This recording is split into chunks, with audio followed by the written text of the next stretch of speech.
Really excited today to have Leroy, a really truly. Sorry. Wait, looking at this camera. Ah, true. I'm confused. He's the expert.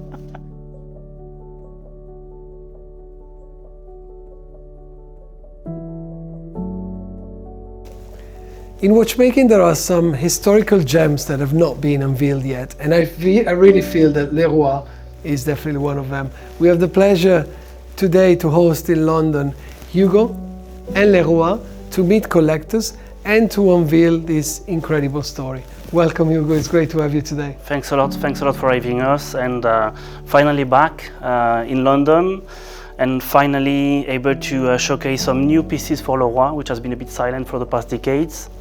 So it's a great pleasure to show the tremendous heritage of the brand and what we are proposing nowadays.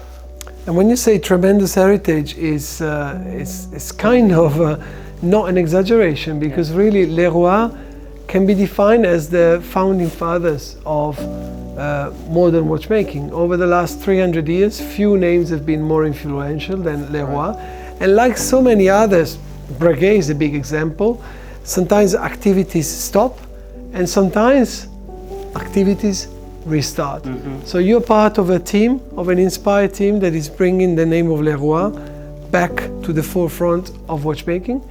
How has it been so far since you have reproposed Leroy watchmaking? Well, it has been several years of work, of course, because we had to think about the DNA of the brand and what we wanted to propose to the collectors, because at the end we are talking to experts, to people who understand the haute horlogerie, the high complication. So it has been a long process to develop new calibers.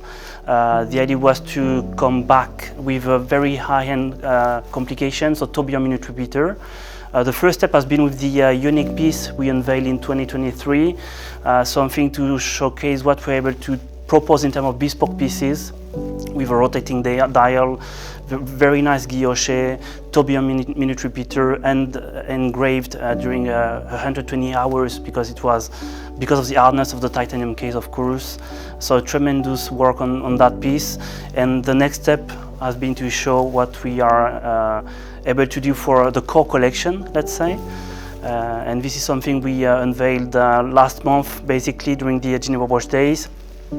Very important for us because this year we do celebrate the 240th anniversary of the brand, which has been established in 1785 in Paris.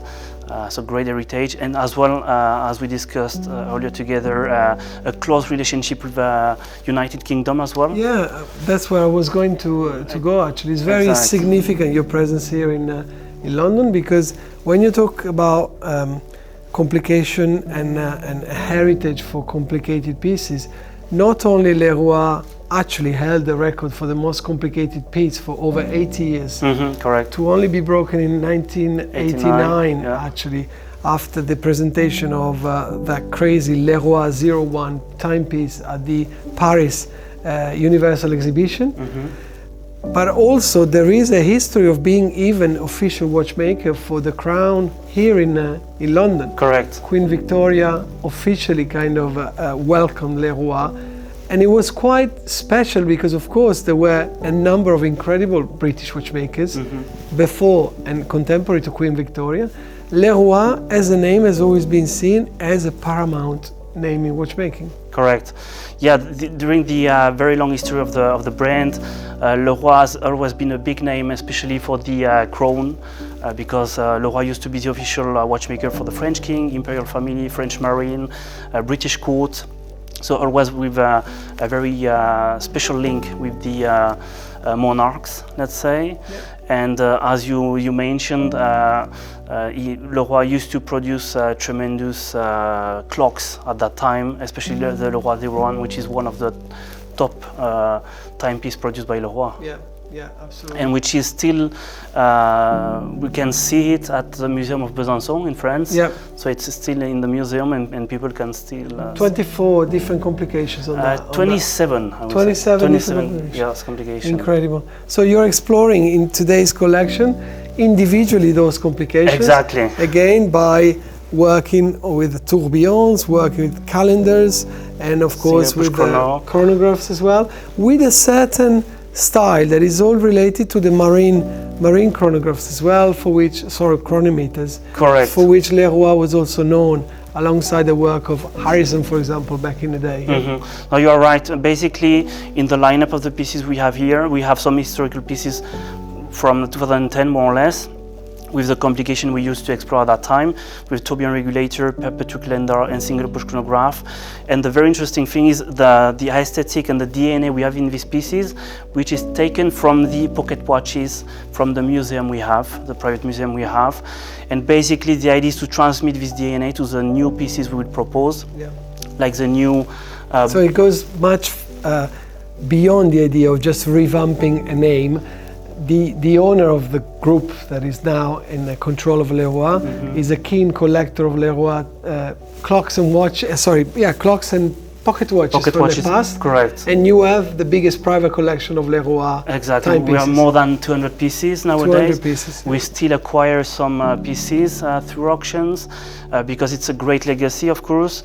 We also have like 400,000 archives of the sales record from the 19th century. So it's really a treasure we have in hands. And so it's not just a marketing revamp, as you said, we really have something behind what we are proposing nowadays.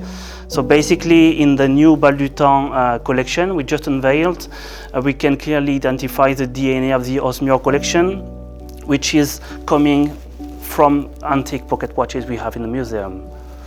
Fantastic. And you play with complications in this case. Exactly. So that one is the titanium version of the Bal du Temps we just unveiled. So it's a tourbillon minute repeater skeleton. The idea was as well to propose some modern finishing with a frosted, sandblasted finishing on the plate of the movement, in order to bring something modern, but still with the DNA of the brand. Because there is this thing, like in revamping an historical name, obviously the aesthetical codes and the complications you're using, some style choices are obviously related to the past. But Leroy, when he was active and when the brand was active, they were quite contemporary in their approach. So you are mixing the two elements quite. Exactly, yeah. That's very interesting. On the minute repeater, I'd like to do an experiment now. So the actual striking sound of the minute repeater is so good that I'm going to try to let you appreciate that from the distance here. Let's go for it.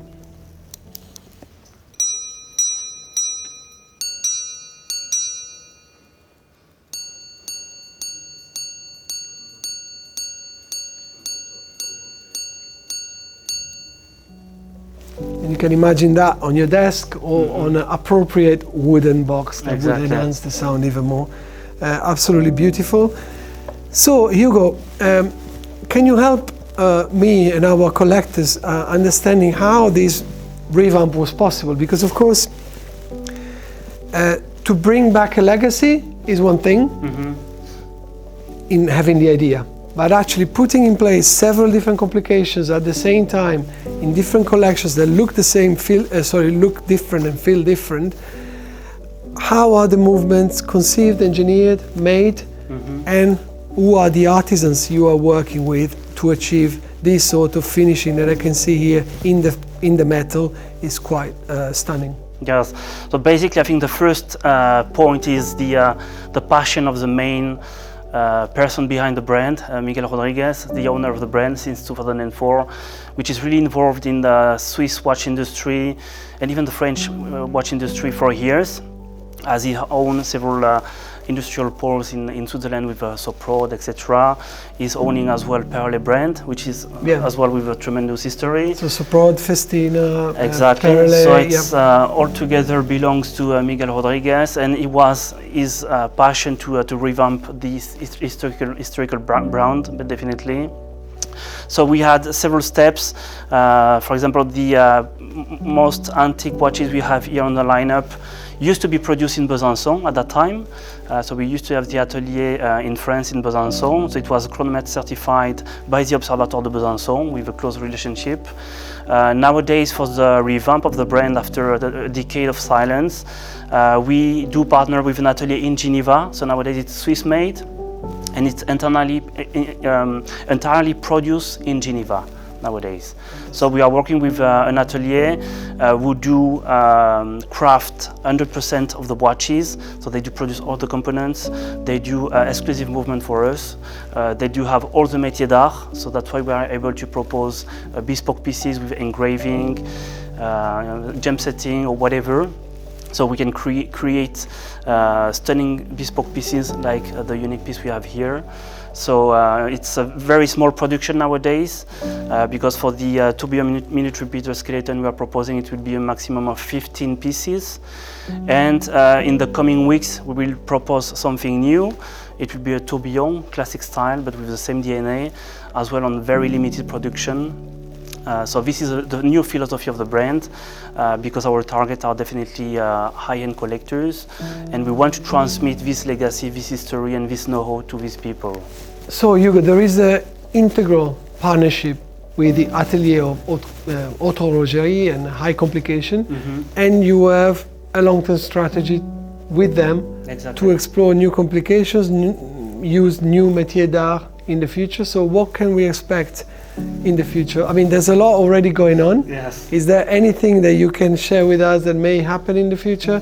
A L.Leroy 02 or something? I cannot yet unveil such news, but we already have new models confirmed with a high complication, of course, because this is definitely the positioning of the brand, to propose high complication.